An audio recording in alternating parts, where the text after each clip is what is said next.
the main lead sitting inside a carriage, her thoughts heavy and bleak. Oh, I must have dozed off. I can't believe I fell asleep at a time like this, no matter how tired I was. She blinks wearily, the weight of her fate pressing down on her. Oh well, I guess there's nothing else I can do. It's possible, that's where I'll die today. But how did she end up here? 1 week earlier, the halls of a noble estate echo with a furious scream. No, Anna cries out, her voice filled with outrage. Why don't you just send me off to live with beggars? This is abhorrent. How can you sell me to a low-born ignoramus? Haven't you heard the rumors about him, father? Her father stands grimly, voice steady but heavy with burden. But you know as well as I do, what would happen if we didn't obey an order from the king himself? This is the kingdom of Earlswald, once a fertile and prosperous land. But everything changed under the reign of King Duquesne III, a lecherous tyrant who abandoned his duty, chasing after the women of the palace, even the wives and daughters of his loyal vassals. Resentment grew. The land turned barren. And the people, broken and enraged, rose in rebellion under a new leader, Caden. After a brutal uprising, the rebels stormed the palace. The king, Queen Cecil, and Crown Prince Eden were all killed. Caden, the rebel leader, crowned himself the new king.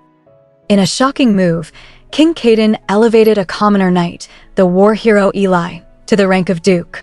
Eli had been Caden's sword, his shadow in every battle. Merciless and brutal, Eli showed no regard for gender or age on the battlefield. His cruelty made even allies shudder in fear. But none of this mattered to Anna. What would happen? It'd be nothing more than losing some wealth. And why am I the one to sacrifice? I'm not your only daughter. Her father's calm breaks into rage. This isn't as simple as you think. As you know, our family stayed loyal to Duquesne III until the very end. Now that Caden has taken power, it wouldn't have been strange if he'd purged us all. But he kept us alive. If we disobey him now, our whole family will surely be wiped out. Besides, your sisters are not even 10 years old yet. I don't want to send you either, Anna. But I have no other choice. Please reconsider and accept your fate. Think of the future of our family as the eldest daughter. Anna's eyes well up with tears. Her voice shakes as she pleads, Father, how can you do this to me? You're determined to send me to that crude monster, aren't you? What's so precious about this land, this stupid old castle? Aren't you supposed to save your daughter even if it costs you everything you have? Enough, Anna. Shut. He stops mid-sentence, eyes catching the silent maid standing nearby. What a maid. I didn't notice her come in. Later, I should make sure her lips are sealed. Anna sobs. Father, I'd rather die than marry him. I'd die again and again if I had to. Her father stares at her in eerie calm before chuckling darkly. All right, don't do it then. Anna stares at him, shocked. Really? Do you really mean that, father? Of course I do, he replies smoothly. I don't want my precious daughter marrying a lowly peasant, either. He steps forward suddenly, grabbing the maid's hand and yanking her forward. He grins. We'll send this girl. Take her to the convent. Have her learn proper manners there for a week. And after that, we'll dress her up like you and send her off to Eli. Anna gasps. But my dear, won't that be too risky? What if he finds out? It'll be fine, her father answers confidently. We'll pretend that our daughter Anna has been stricken by a sudden serious illness. And if Eli finds out, we can just blame the girl, say she's my illegitimate child who was sent to inform him of Anna's illness. We'll claim she took advantage of the situation to better her social status. If she tries to run away or tell anyone about this, we'll just kill her. Anna, now fully complicit, takes a breath and nods. Father, trust me with teaching her manners and etiquette. There's not much time, but I'll make it work. Anna's hand struck across her cheek with a sharp, echoing slap. Her eyes burned with fury as she shouted, Stupid girl. How many times do I have to tell you not to rush for the food? Even a pig rolling in its sty would be smarter than you. She glared down at her trembling maid. Don't act timid either. A viscount's daughter would never worry about what other people might think. Her voice dropped, cold and threatening. Listen, who do you think will have it the worst if Eli finds out? It's you. As soon as he finds out, that monster will rip you to pieces and hang them on the ramparts. Anna leaned closer, every word like a blade. So do your best if you want to live. If you don't hold out long enough, it'll put me in a very awkward situation too. Then, as if offering a poison gift, she added, also, even though he's of low birth, he's now a duke. If you succeed in deceiving him, you can live as a duchess. That's an unthinkable rise of status for someone like you. Anna's lips curled into a cruel smile. And you won't get whipped anymore for running around trying to hide from lecherous knights every night. The girl, Edna, stood there silently, her thoughts heavy with despair. Yes, living here as a servant is already like hell anyway. Maybe this is my chance to get out of this place, even if that place turns out to be another hell. Anna watched her, expression unreadable. I guess that spurred her motivation, she thought. I'm even using salve on my face to look sick. I won't have that worthless girl ruin everything. Surely, a maid is more than enough for a peasant like Eli. Her thoughts turned bitter. Caden ordered me to marry Eli because he's never met me before. If he had seen me even once, he would have instantly realized it. That I'm destined to be queen. Meanwhile, far away, Eli let out a tired sigh. Man, I wasn't even serious about getting married. I should have known Caden would jump on the idea, he scowled. A title, a dominion, and now a bride. He's really determined to tie me to this land. Damn it. A wife is nothing but a headache. Outside the estate, the carriage came to a halt. The driver called out, "We're here, miss." Edna blinked, startled. Oh, yes, sir. I mean, okay, thanks. I'll be right, you. But a voice in her head scolded her. Getting out by yourself without being escorted is an uncivilized thing to do. Just wait in the carriage. Oh yeah, I should wait. She settled back, nervously glancing out the window. Inside, Eli frowned. Why isn't she coming out? Then his expression twisted. Wait, is she saying, I should come and get her? He chuckled dryly. Huh, who does she think she is? Back in the carriage, Edna anxiously wondered, how long should I wait before I get out? And then, suddenly, oh, there he is. Eli walked to the carriage, opened the door, and raised his hand to help her out. His eyes narrowed slightly. I didn't know she was this tall. She seemed rather petite when I saw her before. His thoughts turned to regret. I'm being punished for shooting my mouth off at the time. Oh well, an order is an order. He looked at her and said, we'll have a simple wedding tomorrow. You must be tired from the trip. Take a bath first and… Edna blinked. A bath? He nodded. Yes, I'm sure the servants have it ready. They stepped inside the castle. Eli pointed to a room. Here, the lighted room on the left is yours. Get some rest. Okay then. As he turned away, Edna watched him go. Oh, he's leaving. She stepped into the room and whispered to herself, a bath. In another room, Eli sat on his bed, lost in thought. Her scent, it was strange. The scent of a woman's body. His memories drifted back. The past 3 years I spent on the battleground. I was buried in the stench of blood and forgot what that was like. Later that night, he entered her room. Edna looked up and fear flashed in her eyes. He leaned casually against the doorframe, unmoving. Edna, her nerves on edge, finally broke the silence. Are you just gonna stand there all night? Eli's eyes narrowed. What about you? Edna frowned, confused. What? Are you going to keep standing there like that? He chuckled. I'm sorry, but I'm a lowly peasant with no regard for gentlemanly conduct. He stepped into the room, voice lowering. I have no intention of withdrawing from this room. So, you'd better give in and take your clothes off. Edna's heart raced. What do I do? You said, the wedding was tomorrow. Can't you wait just one day? Regardless of your past, you're now a duke, but even as she spoke, she knew the truth in her thoughts. Of course, I knew this was part of it. Since I was sent to be his wife, there'd be no escaping this kind of demand. But the bridal night should be after the wedding. This is too sudden. Please have some sense of decency. Eli let out a dry laugh. Huh, that's ridiculous. Today, tomorrow, what difference does that make? Stop being headstrong. Disrobe. Tears welled up in her eyes. Please. Eli looked at her, voice suddenly soft. When I first saw you at the palace, I thought you were stunning. I can't wait to see whether your body is just as gorgeous. Edna's eyes widened in horror. No. What? That means Eli knows what Anna looks like. What now?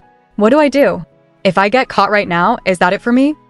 Then, in her mind, she heard Anna's voice, the warning, the plan. You know, if, by any chance, Eli finds out, this is what you should say. I couldn't come because I came down with a virulent disease, and since all of my sisters were too young, there was no other choice but for you, an illegitimate child, to come. Rumors of me having gotten sick at the convent are already spreading. So there wouldn't be anything much Eli could do even if he told the king. I guess he'd probably take it out on you one way or another. But this way, you'd have a better chance of surviving than taking all of the blame on yourself, wouldn't you? Hee hee. But Edna couldn't bear it. She shouted, "Not Anna." Eli froze. What? He stepped forward, reached up, and tore the veil from her face. His eyes darkened. "You're right. You're not Anna. Who are you?"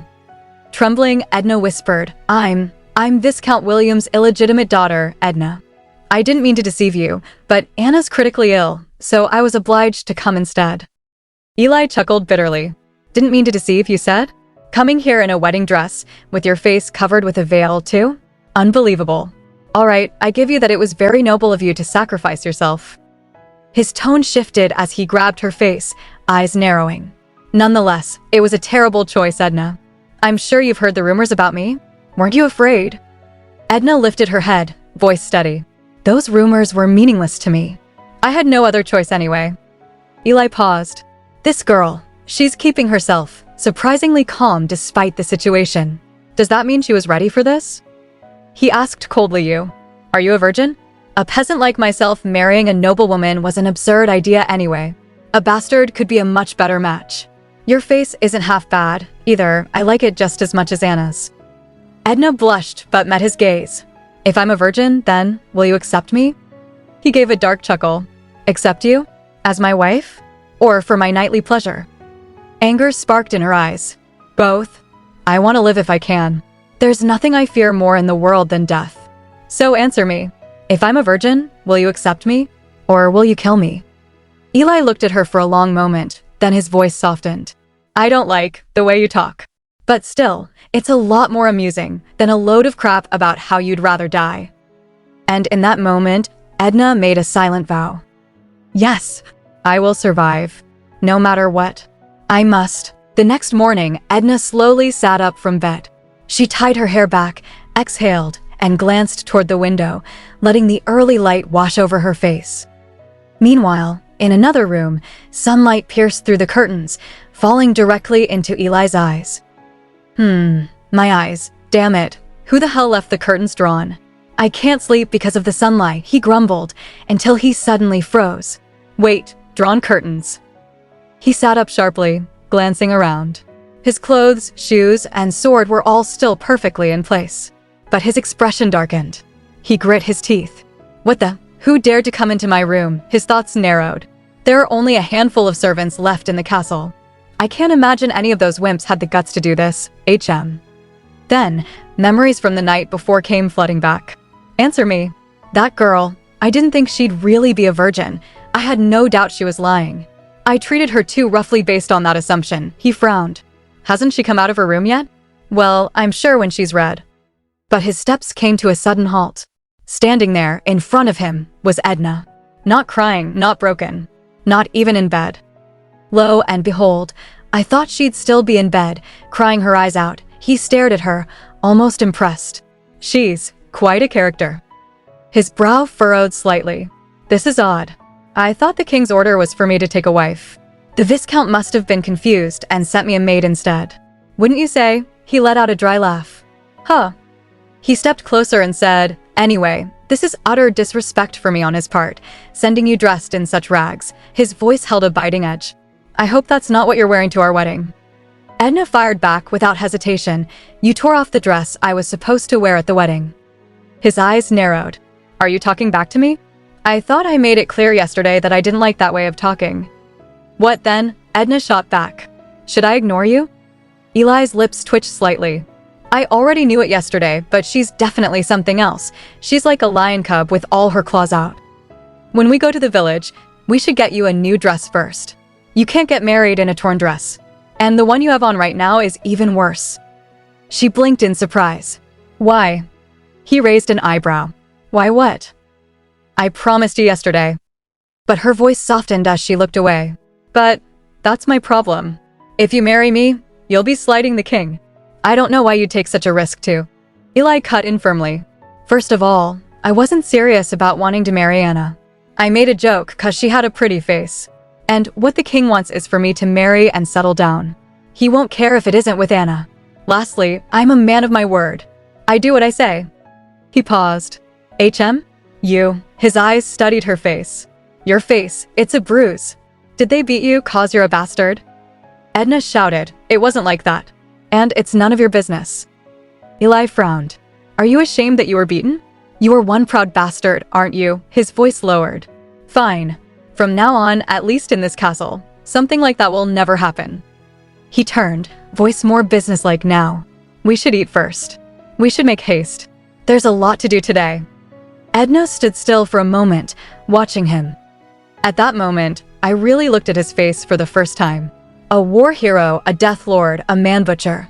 This brutal man who's called by numerous names, with golden hair that shines like the sun and gray eyes as cold as knives, stood there with a blasé look on his face, as if he didn't care about anything other than lunch. Later that day, Edna and Eli stood outside the castle. The sun was bright overhead, and a strong breeze rolled across the quiet land. Eli ran a rough hand along the horse's neck, murmuring, easy, easy, easy. Edna's eyes widened slightly. A horse. Are we going on horseback? She asked. That's right, Eli replied. I see. Edna answered, a soft chuckle in her voice. A horse. It's been so long, she thought silently, her heart fluttering with something close to excitement. Eli noticed her expression, puzzled. Huh? She's weirdly excited. He glanced away and added, I'm sorry we're not going in a carriage. You must be disappointed that I don't even have a coachman. What? Edna shouted, startled. I didn't mean it that way. No, Eli replied with a shrug. Fine then. Her heart pounded in her chest. Was that a joke? He's hard to read. She let out a quiet laugh. Why are you just standing there? Eli raised his hand, tone sharp but direct. We barely have enough time as it is. Take my hand. She obeyed, slipping her hand into his. He pulled her toward him effortlessly and lifted her onto the horse, settling her in front of him. Thank you for helping me up, she whispered as she exhaled softly. Let's go, Eli said. With a firm kick, the horse sprang forward. They galloped across the land, the wind tearing at their clothes and hair. Edna clung to the saddle, her thoughts spinning. I was surprised. Him pulling me up all of a sudden was startling, of course, but I really didn't expect he'd make a joke. I never imagined that there could be a gentle side to him. Every time I bump against the saddle, it brings back the painful feelings from last night. I wish we were going on separate horses. But the rhythm of the horse's hooves echoed through her bones. The steady vibrations, the rush of wind, the scent of earth in the air, it all wrapped around her like a distant memory. The force of the hooves on the ground, the vibrations running through my entire body, the smell of the air that wraps around my skin. If I could ride on, feeling all of that, the way I used to, maybe I'd be able to get there. Somewhere far away, where no one could find me. But as they approached the village, Edna's breath caught. What happened? They rode through what used to be a thriving land. All around them were broken buildings, scorched homes, abandoned lives. Until the war was over. Eli said, his voice heavy, this land was left without any troops. While they were fighting in the war, lawbreakers pillaged the whole village. His eyes swept across the devastation. But even so, this is a lot worse than I imagined. It doesn't seem like caring for the land now will yield anything, not even a blade of grass. Had I made a visit sooner, it wouldn't have become this bad. He trailed off, jaw clenched. It doesn't seem like. He muttered, then spoke aloud. We'll find a dress in this village. Oh, Edna nodded, then quietly stepped down from the horse. It's fine. I don't care about a dress. Around them, whispers floated in the air. Are they travelers? Why would anyone visit here? Help us, sir, please. The only thing I had for the last 3 days was a piece of bread. Edna's chest tightened. Once, I stayed in this land. It was an affluent and beautiful village. This is my fault. Maybe not all of it, but I'm definitely responsible. I want to atone for my wrongs. I want to give back to these people. Until the war was over, this land was left unattended, Eli said again. And as he watched her, another thought crept into his mind. There's definitely something about her. The way she dismounted from the horse earlier, it wasn't something just anyone could have learned. There was an odd air about her, one that whispered of sophistication, intelligence, strength, and a tone that couldn't be placed. It was just a hunch, but Eli had avoided countless dangers thanks to those very hunches. Now he wondered, should he try throwing her off? Later, Eli spoke with a calm certainty. My men will arrive a few days later. They went to find their family after we were stationed here. He glanced around the rugged terrain. We must prepare for the winter in order to survive, but I haven't the slightest idea what I should do here. Edna looked at him, her voice uncertain. So then? He replied, however, I won't do anything for this land. That shocked her. What? She gasped. But Eli remained firm. I do not plan to wield my right as a lord in this land. And so I have no obligation to look after it either. Then, almost in the same breath, he added, nevertheless, winter's on the way. I not only have my soldiers, but their families and you to worry about as well. I can't have all of you freezing in that castle, can I? Edna hesitated. Well then, what do you plan to do? You said. I won't do anything myself. Eli cut her off. However, if you have any good ideas, you may do as you see fit, Edna. She blinked, surprised, confused, and then a thought sparked inside her. I can. This man, did he even know what he was saying? Letting her do as she pleased, did he realize that meant granting her all the rights? If she had the right to act, it meant she could help them, the people of this village. But a lowly maid like her shouldn't know how to help a rundown village. If she stepped forward, he might find out. Meanwhile, Eli watched her, his thoughts sharp. Now, Edna, show me what you're hiding.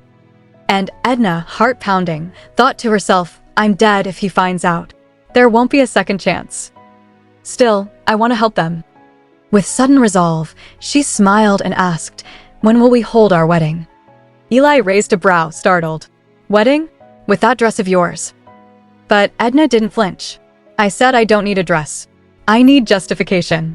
I need justification to act as the wife of a lord. Those eyes again. Eli stared into them, puzzled. It was odd. When he looked into her eyes, he felt something. They looked like the flames of a fire, like the first light of dawn, or a star burning bright in the night sky. Ferocious, yet calm. Eyes that refused to back down. Very well, he thought. Those are the same eyes I saw that time. He raised his hand near her neck, his gesture lingering. Then he chuckled quietly to himself. Huh. Although she fears me so, her eyes continue to burn. The more I know her, the more interesting she is. Then, aloud, he said, fine. Edna stared at him, stunned. What? He met her gaze and replied, let's go have the wedding right now. There must be at least one church in this barren land. I highly doubt they just rolled over and died with God's blessing. How vulgar, Edna thought, glancing up toward the sky. She raised her hand. Is it going to rain soon? Eli narrowed his eyes. They're here. The monk stepped forward with shaky breath and warm eyes. Welcome. I welcome you, dear Lord. I am the head monk of this monastery. You may call me Noel. Eli looked around, unimpressed. The building's on the verge of collapse and the monks are about to pass out. What's going on here? Monk Noel coughed weakly, then answered, it is punishment for our own sins. We have angered the heavens, and so they try us through hardship. His voice trembled, but his tone carried weight. Now, what brings a lord to this humble town? Eli's voice was gentler this time. We would like to have our wedding. We came to find someone who could officiate the ceremony.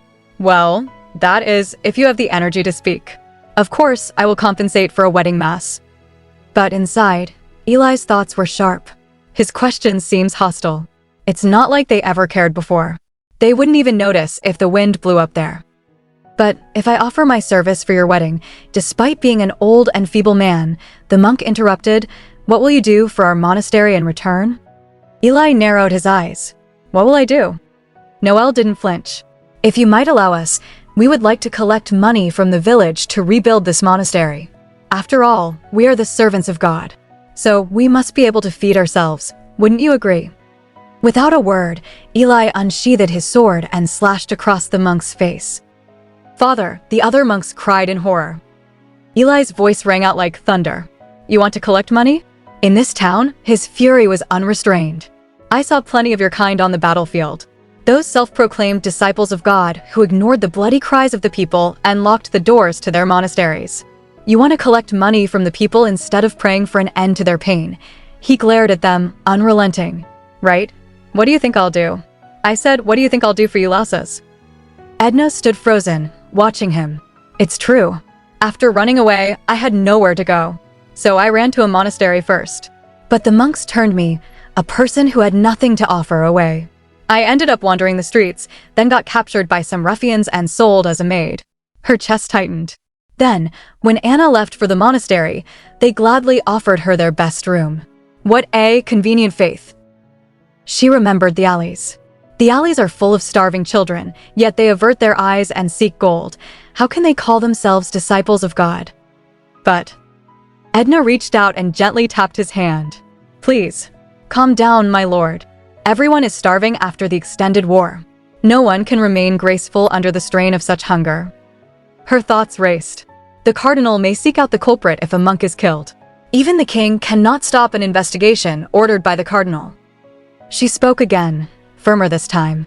They are servants to the heavens, my lord. Please, quiet your anger. He probably doesn't intend to really kill them, she thought. There'd be nothing to gain from such a grave crime. Eli took a long breath, then lowered his sword and slid it back into its sheath.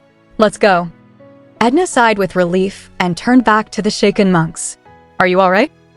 They nodded quickly. Yes. She smiled, gentle and composed. For now, we shall send you some goods and supplies by tomorrow. I trust the monastery will distribute the goods equally to the townspeople. The monk gave a small, humbled chuckle. Think. Edna interrupted with a light laugh of her own. I'm sure that God will be watching over you at all times, but please remember that we are also watching you right here. She turned her gaze sharp as steel. The Lord's sword is still pointing at your throat. You'll do well to remember that. After a while, the monk stood at the altar, holding a weathered book in his hands. It's done. You are man and wife. But before he could finish, Eli glanced toward the sky. The clouds don't look too good. Looks like it'll pour soon. Edna, we should hurry. Startled, Edna quickly nodded. Oh yes. They stepped out of the crumbling church and made their way to the waiting horse. As they reached it, Edna turned her head for one last look at the ruinous houses behind her. Just wait. I will, without fail, restore this place. With a sharp gallop, the horse raced forward. Eli's thoughts stirred. The way she spoke back there, it wasn't something a mere maid could learn from peering over a noble's shoulder. It's not simply just knowing what to say. The tone of her voice, her posture, speech, facial expression, stare, would all require a considerably higher level of education. Having such dignity is, just who are you? Edna. Suddenly, thick raindrops began to fall from the sky. Eli grumbled under his breath. Whoa, it's coming down hard. It'll be too dangerous to keep riding like this. Let's get off for now. He pointed ahead. There's a cave nearby that hunters use. We should wait until the rain lightens up a bit. Edna blushed faintly. All right. The rain poured down heavily now.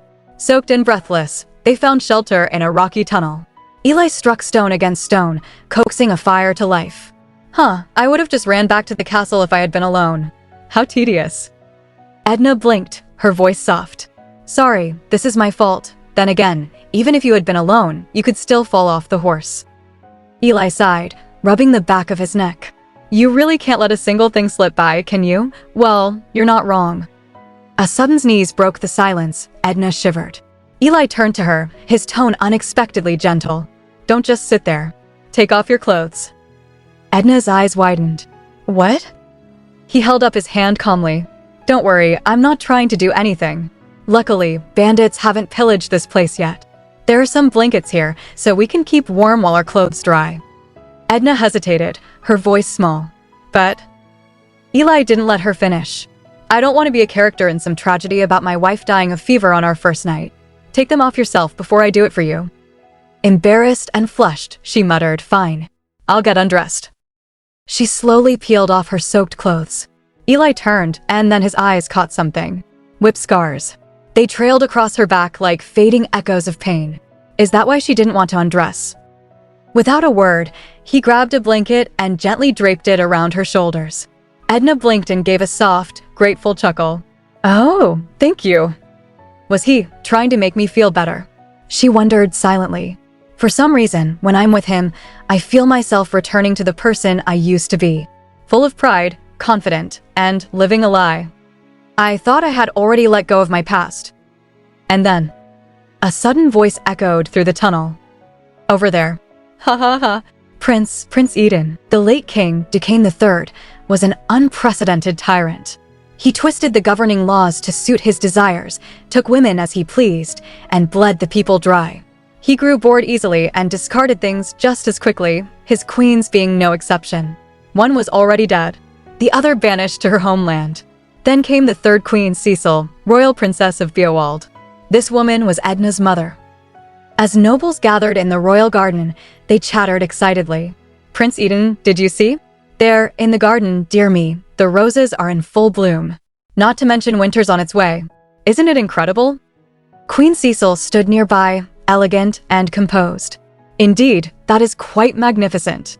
The flowers must have mistaken the seasons after seeing the beauty of you ladies." A noblewoman giggled shyly. "Oh my, Prince Eden." But though her smile remained, Cecil's grace had long faded in the king's eyes. As soon as she was crowned, she lost his favor. Neglected among the king's many mistresses, her days were quietly suffocating. Her life dangled by a thread. The child growing in her womb was her last hope. If she could bear a son heir to Duquesne III, she might finally gain security and status. She clung to that hope desperately. When the child was born, Cecil's eyes widened. "It's a princess," the newborn cried softly in her arms. But as the infant's warmth spread through her trembling fingers, Cecil made a decision. Her voice was low, unwavering. "You shall never speak of what you witnessed here today. On this day, I gave birth to a prince."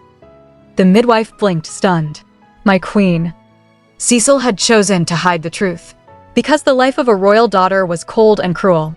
No matter how clever or gifted she was, she would only be sculpted into something lovely and silent, then married off to some perverted old noble in the name of honor.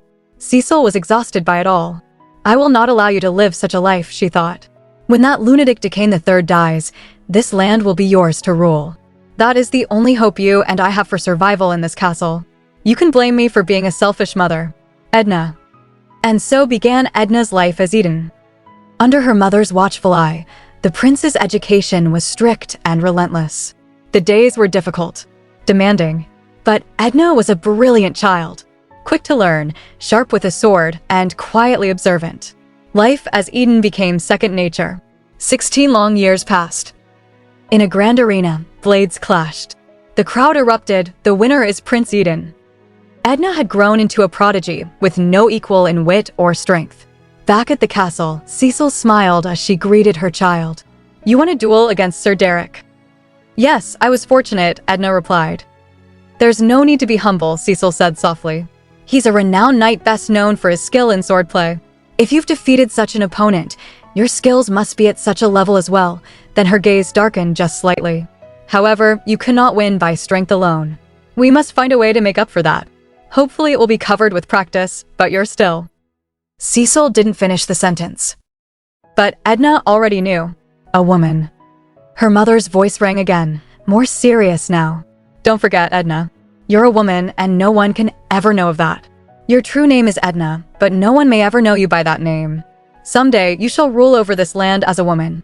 But everything will be over if your secret is revealed before that time. Your father would never forgive us. Understand?" "Yes, mother." Edna had heard those words for as long as she could remember. Ever since she first understood what made her different from the other boys. Ever since then, she had never truly slept in peace. She practiced with a sword, studied history, took lessons in diplomacy, walked the streets, ate her meals, even breathed, all for Eden. All to survive. She took bitter medicine to halt her body's growth as a woman. But it wasn't enough. Her chest continued to grow. And with it, the pressure. She wrapped herself in tighter and tighter bandages until it hurt to breathe. She endured. And still, she endured. Then one day, Cecil spoke gravely. "Recently, Duquesne III has fallen gravely ill. Rumors say that the syphilis has already spread to his mind. He won't last much longer." "You mean..." Edna's voice barely left her throat. "Soon it will be time," Cecil said. "You will be crowned king of this land. You will never serve as a man's doll." Those were the words Cecil had repeated for Edna's entire life. And yet, Edna couldn't quite understand. Noble daughters obeyed their families, were married off and forgotten. And Edna, who had become a prince because of her mother's will, was no different. She couldn't see what truly separated them. What was ever different between her and them? Yes, mother, Edna said. Your Majesty, this is not a laughing matter, a soldier said with urgency in his voice. The resentful cries of the lords and people are spreading, even within the main city. Please, you must listen to their grief, but the emperor cut him off with wild laughter. What is it you fear so much? This city and castle are guarded by hundreds of knights who have pledged their loyalty to me. Even if a rebellion rises, just kill them all. The room fell tense as another soldier rushed in, breathless. Your Majesty. Urgent news. The emperor narrowed his eyes. How dare you raise your voice in my presence? The soldier quickly bowed. Please forgive me. The matter is far too urgent. There's a rebellion underway. Their leader is the second son of House McGregor, Caden McGregor. That winter, Edna was 16 years old. A maid rushed into Queen Cecil's chambers and whispered quickly into her ear. The war had begun. Edna stormed in moments later, her voice sharp. Mother, I shall fight as well, but Cecil shook her head. You must not. Mother, I've already sent a secret letter to Beowald. Reinforcements will arrive in 2 or 3 weeks. As soon as the soldiers arrive, we will return to Beowald. Even Caden won't be able to touch us once we've crossed the border. We must plan our next move there, Edna blinked. You mean you're telling me to flee? Yes. Duquesne III no longer has any authority as king. My only hope is that he can hold out until our reinforcements arrive. There's no longer any hope in this city. You cannot die in a place like this, Eden. Edna clenched her fists. But, Mother, if I abandon my country and my people, what was the point of the last 15 years living as Eden? Eden. The name Cecil gave her. The name of a prince. A perfect, idealistic mask sculpted by the queen. Do I have the right to reclaim the throne after abandoning my own country? Will I be able to forgive myself for fleeing? If they could never return to Ulswald, and Eden was no longer necessary for either of them to survive, then what remained of Edna? Herself as Eden, and herself as Edna. Both felt foreign. Both were fragments of a life forced upon her. And so she questioned everything. Time passed, and Edna's 16th birthday came. My sincere congratulations, Your Highness, a court lady said gently. We should open the palace gates and welcome all the citizens to celebrate this joyous day. I apologize for not being able to do so. Edna gave a soft chuckle. Not to worry. I know we are not at liberty to do so. I am only grateful that you all have gathered here to celebrate with me despite these trying times. Times may be tough, but we shall win this fight together. She exhaled, but her heart remained heavy. Tired? Cecil asked. No, Mother. I'm not tired, but the soldiers outside are risking their lives to guard the gate, while I'm in here, safe and sound, enjoying a banquet. It is hard to hold my head up from the shame. Cecil nodded slowly. I see. Well, the important thing is that you know. A ruler must boast from time to time. If we show weakness, the people will become fearful and lose faith in us. But if boasting is the only thing a ruler does, then one will fail and destroy the land, just like your father. Always think of the people who follow you. Yes, I will keep that in mind, Edna said quietly. Suddenly, a shout echoed across the room. Your Majesty, Duquesne III stood at the doorway, wine bottle in hand. His robe hung loosely over his shoulders, his face flushed. Eden, my son. I was resting in my chamber when I heard news of your birthday. I couldn't just stay quiet as your father on such a day. Edna hesitated. Thank you, father, he laughed heartily. Yes, perhaps I shall give a speech since it's such a joyful day. He raised the bottle and tilted it back, drunken joy bubbling into madness. My son, do you hear the cries from afar? Do you hear the galloping hooves? They are closing in. Then he laughed again, louder and darker. The day of your death is near. The day of your death is near. Duquesne III had grown madder by the day. The nobles murmured quietly among themselves. Did you hear? Apparently, Sir Edgar was executed after counseling the king yesterday. The siege has been going on for a month, yet the king hasn't visited the battlefield once. The morale of the soldiers is dwindling. Another noble added, it's true. The king didn't seem to have a single plan yesterday. He still seeks only women and alcohol every day without any concern for this rebellion. He doesn't seem interested in the people who have died for this war. The king has abandoned his duties as a leader. There was a heavy sigh. In the end, that's right. It would seem so. We can't rely on a rotting rope to save us, can we? Outside the palace walls, soldiers moved under the heavy moonlight. Hey, go get some sleep. It's time to rotate. One looked up. Oh, is it already that time? The other grinned slightly. It's still a bit early. Just keep this a secret from the commander. Sure, thanks. We'll go ahead then. Sounds good. Leave the gates to us. Suddenly, the door burst open with a crash. A young girl, breathless, shouted at the top of her lungs, "Your Majesty." "Urgent news, Your Majesty." Queen Cecil, awakened by the noise, sat up. "Ophelia, what are you yelling about at this hour?" Ophelia's voice trembled as she cried out, "The gates have been opened. The rebels are pouring into the palace. King Duquesne III has already been beheaded. The palace will soon be taken over. You must run now." Cecil clutched at her blanket, eyes wide. "Beowald, any news from Beowald yet?" Her thoughts spiraled. "What? How can this be? They've abandoned me. Beowald has abandoned me. Is this the end of me? Enduring all this time just to fall like this, Ophelia pulled at her sleeve. "Your Majesty, there's no time to lose. You must hurry but Cecil's voice cut like a blade. "Where is Prince Eden?" Ophelia hesitated. "Your Majesty." Cecil's voice rose again, firm and full of fury. "Silence. I am the queen. Do you think they'll give up until they've seen me swinging by the throat?" Her mind sharpened suddenly. Right, no royal will be able to avoid such a fate. Even Eden. But then, a flicker of clarity, but Edna's a different story. The only ones who know of Edna are me and Ophelia. I personally killed all the wet nurses and doctors who examined us. As long as Edna can escape out of the castle, she can live. Edna can survive. "Edna," Cecil's voice echoed. Edna came rushing in, startled.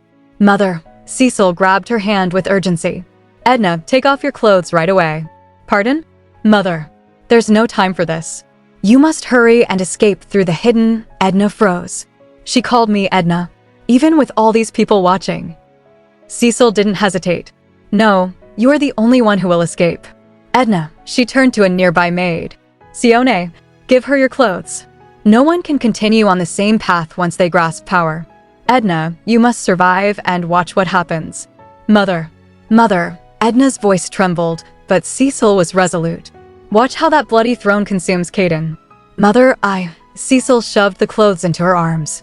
"You must live on as a normal woman, outside of this castle. Please." Edna's voice grew soft. "Yes, Mother." Cecil looked her in the eyes for what might be the last time. "All right, Edna. Tonight, Eden dies here. They won't suspect anything if they see this sword of yours." Edna thought in disbelief. "What? You're cunning. You're quite cunning, Mother." As Cecil watched her child, her own thoughts began to break.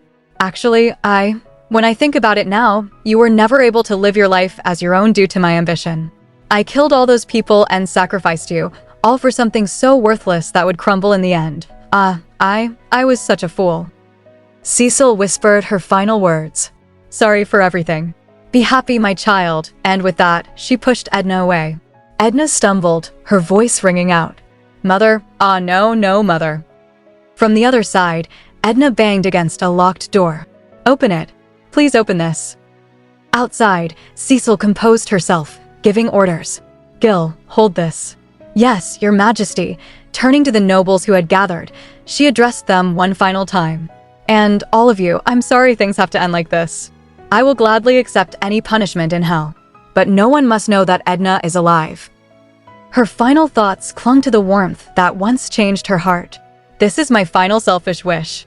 You probably resent me, but I don't mind. When I felt that small warmth at that moment, I vowed to protect you even if it cost 1,000 lives. This story is only just beginning. If you've been captivated by it, make sure to like, subscribe, and ring the bell so you don't miss what happens next. More secrets, betrayals, and twists await. Until then, stay curious.